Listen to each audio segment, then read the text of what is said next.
Dearest Texas history scholars, how are you today?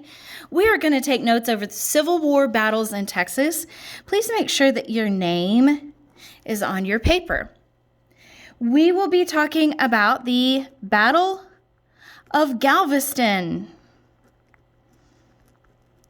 That's the first one. It's right there. The second one we're going to talk about is the Battle of Sabine Pass. It's right here.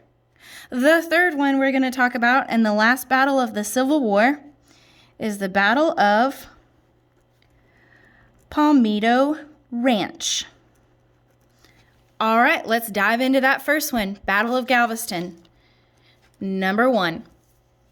The Battle of Galveston took place after the Union Navy tried to take control of Galveston, which was in July of 1861. They tried to blockade Texas ports. This is all part of that Anaconda Plan.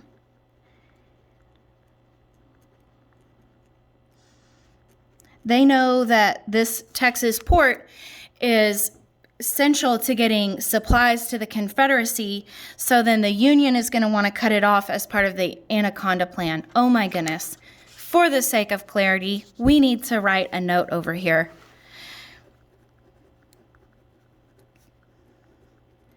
The Confederate in the Civil War means the South. And during the Civil War, the Union side is referring to the North. Now that we've cleared that up, let's continue. In October of 1862, the Union fleet sailed into Galveston Harbor, and Confederate forces retreated. So they start to pull back. And then Confederate General John B. Magruder recaptures it by converting 2 steamboats into gunboats.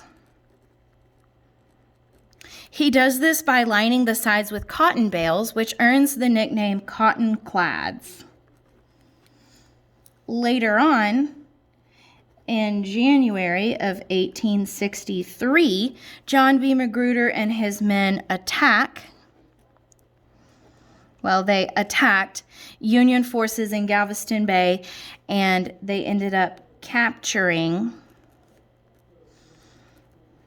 several hundred troops. The city of Galveston then was under Confederate control again, which means the South. That's the Battle of Galveston. Let's move on to the second battle, the Battle of Sabine Pass. Oh, I don't know why I just wrote 2. Or whatever. That's the second one.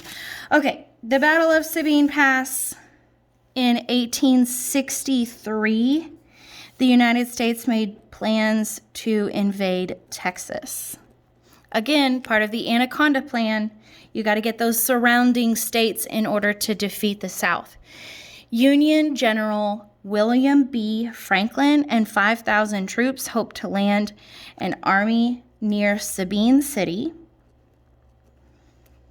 And then they were going to march overland to attack Houston and Beaumont.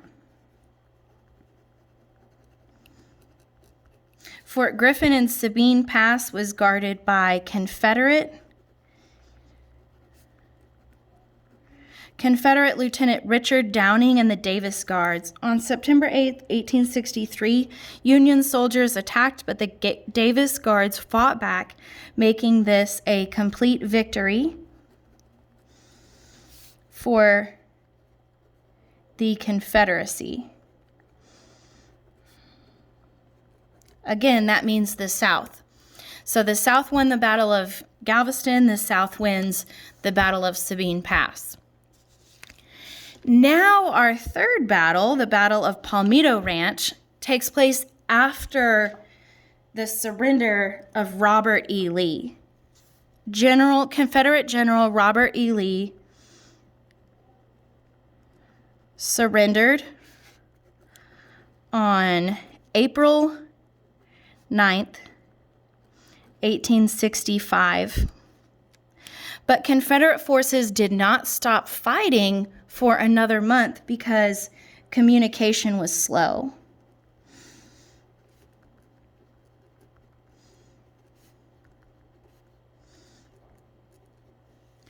On May 12, 1865, the Union Army moved inland to occupy Brownsville.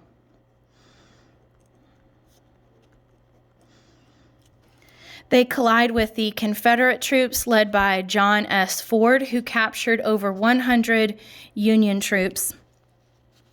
But then the Union troops informed the Confederate troops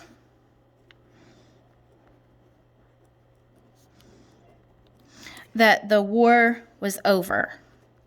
So this was like a small battle. They started fighting, and then the Union is like, hey man, the war's over. No, really, it really is over.